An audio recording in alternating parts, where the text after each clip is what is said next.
అవగాహన లేని వాళ్ళతో. నాయుడు గారు మీరు మాట్లాడండి. వారికే కాదు, వాళ్ళ పార్టీకి అవగాహన లేదు, వాళ్ళు పట్టదు. ఇది వాళ్ళ పార్టీ విధానం, అత విధానం కాదు, వాళ్ళ పార్టీ విధానం అది.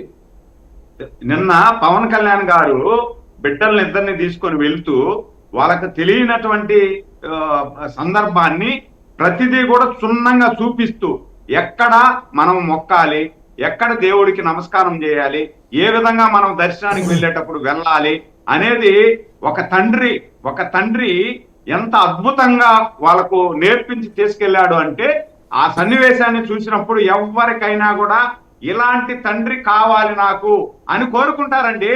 దాన్ని స్వాగతించాలి మనము. జగన్మోహన్ రెడ్డి లాగా జెరూసలేం పోయేదానికి మాత్రం కుటుంబ సమేతంగా వెళ్ళేసి వెంకటేశ్వర స్వామి దగ్గర డబ్బులు మాత్రమే కావాలి, వెంకటేశ్వర స్వామి దగ్గరికి వచ్చేటప్పుడు కుటుంబ సమేతంగా రాడు. అవసరం అయితే చెప్పులు వేసుకొని క్యూ లైన్ లో వెళ్ళిపోతాడు అతని గురించి మనం మాట్లాడుకోవడం ఏంటండి విచిత్రం. కాకపోతే అతని గురించి ఎంత తక్కువ మాట్లాడుకుంటే అంత మంచిది. వాళ్ళ తండ్రి గారు 7 కొండలు కాదు 2 కొండలే అన్నటువంటి సందర్భం మనం చూసాము. ఇతను కొండ మీద సిలువలను పెట్టేసినటువంటి సందర్భం మనం చూసాము. ఈయన గురించి మనం మాట్లాడుకోవడం మన దౌర్భాగ్యం అండి. హిందూ సమాజం దౌర్భాగ్యం. ఇలాంటి ముఖ్యమంత్రి ఈ ఆంధ్రప్రదేశ్కు ఉండడం, ఇలాంటి ముఖ్యమంత్రి ద్వారా పట్టు వస్త్రాలు వెంకటేశ్వర స్వామికి ఇవ్వడం మనం చేసుకున్నటువంటి దౌర్భాగ్యం ఇది. ఊరికే మాట్లాడుకోవడం ఏం ఉపయోగము? ఎవడైనా సరే లాస్ట్ 2 వేశారండి చైర్మన్ని. ఒకటికైనా హిందూ మతం మీద విశ్వాసం ఉందా? 2 చైర్మన్లలో ఒక్కడికైనా వెంకటేశ్వర స్వామి మీద కానీ హిందూ మతం మీద కానీ విశ్వాసం ఉందా? విశ్వాసం లేని వాళ్ళని వేస్తే ఏమవుతుంది? లూటీ అవుతుంది ఉండి. అదే లూటీ అయింది 5 సంవత్సరాలలో. రైట్. ఒక మాట మస్తాన్ రావు గారు రైట్ లక్ష్మణ్ గారు చెప్పండి. ఇప్పుడు లక్ష్మణ్ గారు.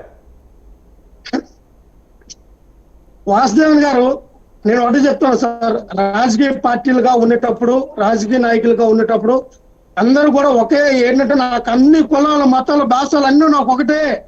నాకు ఏదైనా వ్యక్తిగతంగా నాకు ఉంటే మాత్రం వేరేగా నేను మళ్ళీ చెప్తున్నా, పవన్ కళ్యాణ్ గారు హిందూ పరిరక్షణ చేయడం తప్పు కాదు, తప్పని మేము అనట్లేదు. చేయండి సార్, ధర్మం గురించి పోరాటం చేయండి. కానీ రాజకీయాల నుంచి మీరు బయటకు వచ్చండి. లేదా మీ పార్టీని బీజేపీ పార్టీని కలిపే ఆలోచన విధానం ఉంది. ఇంటర్నల్ గా వచ్చిన సమాచారం ప్రకారంగా రేపు 2029కి బీజేపీలో పార్టీని విలీనం చేసి 2029లో పవన్ కళ్యాణ్ గారు బీజేపీ పార్టీ ముఖ్యమంత్రి క్యాండిడేట్ గా రేపు 2029లో పోటీ చేయడానికి ఇప్పుడే విద్వేషాలు రెచ్చగొట్టి మతాల మధ్య కులాల మధ్య చిచ్చు పెట్టడానికి జగన్మోహన్ రెడ్డి గారిని ఈ రకంగా అయితేనే మనం ఎదుర్కోగలం. మామూలుగా అయితే జగన్మోహన్ రెడ్డి గారిని వైఎస్ఆర్ పార్టీని మనం ఎదుర్కోలేం.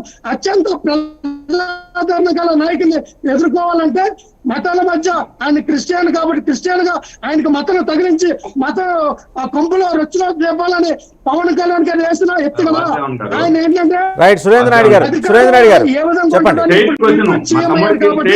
అధికారం దాహం కోసం అవ్వాలని ఆయన బీజేపీ పార్టీలో ఆయన పార్టీని కలిపి రేపు పోటీ చేయడానికి పవన్ కళ్యాణ్ గారు ఈ యొక్క వ్యవసాయం వేస్తూ ఉన్నాడు.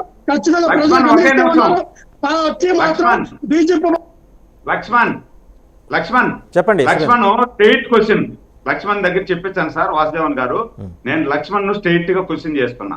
ఇప్పుడు పవన్ కళ్యాణ్ గారు ఒక మతాన్ని అడ్డం పెట్టుకుంటే రాజకీయాల్లో ఉండకూడదు, బయట వచ్చేయాలి, లేదనుకుంటే బీజేపీలో విలీనం చేసేయాలా, బీజేపీ ముఖ్యమంత్రి అభ్యర్థిగా పోటీ చేయాలా అని చెప్పి చెప్తున్నారు.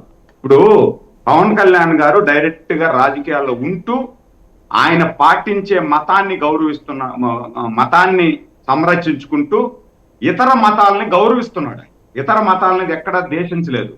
చంద్రబాబు నాయుడు గారు కానీ పవన్ కళ్యాణ్ గారు కానీ అన్ని మతాలని గౌరవిస్తూ నేను పాటిస్తున్నటువంటి మతాన్ని నాకు ఈ మతం మీద విశ్వాసం ఉంది అని చెప్తున్నాడు. అదే జగన్మోహన్ రెడ్డి గారు ఒక నిమిషం క్వశ్చన్ అయిపోలా నువ్వే సమాధానం చెప్తూ. అదే జగన్మోహన్ రెడ్డి గారు ఏ మతాన్ని స్వీకరించాడు?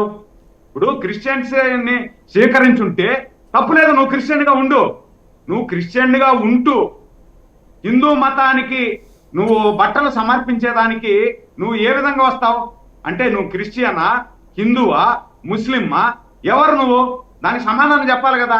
అంటే నీకు హిందూ మతం మీద నమ్మకం లేదు అనుకుంటే నువ్వు ముఖ్యమంత్రిగా ఉండు, తప్పులేదు. నేను హిందువులే ముఖ్యమంత్రి ఉండాలని చెప్పట్లా. నువ్వు బాధ్యత నిర్వహించేటప్పుడు నాకు హిందూ మతం మీద నమ్మకం లేదు, నా ప్లేస్ లో దేవాదాయ మంత్రి వస్తాడు, లేకపోతే ఇంకొక మంత్రి వస్తాడు అని చెప్పి వాళ్ళ దగ్గర పంపించు. నీకెందుకు ఇవన్నీ? సుజాత గారు కంక్లూడ్ చేస్తారండి. సుజాత గారు వచ్చావా అంటే జెరూసలేంకి వెళ్ళేటప్పుడు మాత్రం నువ్వు కుటుంబ సమేతంగా వెళ్తావు, ఈడికి మాత్రం కుటుంబ సమేతంగా రావు. నీకు విశ్వాసం లేనటువంటి మతం మీద మీకు ఎందుకు యావా? రైట్ అండి, right, valid question. And Sujatha గారు కంక్లూడ్ చేస్తారు, టైం కూడా కావస్తుంది. సుజాత గారు కైండ్లీ కంక్లూడ్. సుజాత ఇక్కడ లక్ష్మణరావు గారికి అలాగే బాగా మండుతున్నట్టుంది సార్. పవన్ కళ్యాణ్ గారే వారి రాజకీయ పార్టీ సమాధి కట్టేది అని వారికి అర్థమైందన్నది స్పష్టం అవుతుంది. ఇక్కడ పవన్ కళ్యాణ్ గారు ఆ మీటింగ్ లో 2-3 సార్లు ప్రస్తావించారు. నాకు ఒక ప్రసంగం జరుగుతున్నప్పుడు మసీదుల నుంచి ప్రార్థన వస్తే నేను వాటికి గౌరవం ఇచ్చి ప్రసంగం ఆపేస్తాను. అలాగే చర్చిలకి కూడా ఎన్నో విరాళాలు ఇచ్చాను, మసీదులకు ఎన్నో విరాళాలు ఇచ్చాను. నేను ప్రతి అంటే రైతు భరోసా యాత్రలో కూడా ఏదైతే చనిపోయిన రైతుల కుటుంబాలకు కూడా కుల మతాలకు అతీతంగా అందరికీ సహాయం చేసిన వ్యక్తి. నాకు కుల మతాలకు అతీతం, నేను ప్రతి మతాన్ని గౌరవిస్తాను. అలాగే నా మతం మీద దాడి జరిగినప్పుడు ఖచ్చితంగా ప్రశ్నిస్తాను. ఇక్కడ సూడో సెక్యులర్ గా ఉండను. సెక్యులరిజం అన్నది 2 వే, ఇద్దరికి ఇచ్చిపుచ్చుకోవాలి గౌరవం అనేది చాలా క్లియర్ గా చెప్పారు. మరి అలాంటి మాటలు చెప్పినప్పుడు వీళ్ళు చెవుల్లో సీసం ఏమన్నా పోసుకుంటారు.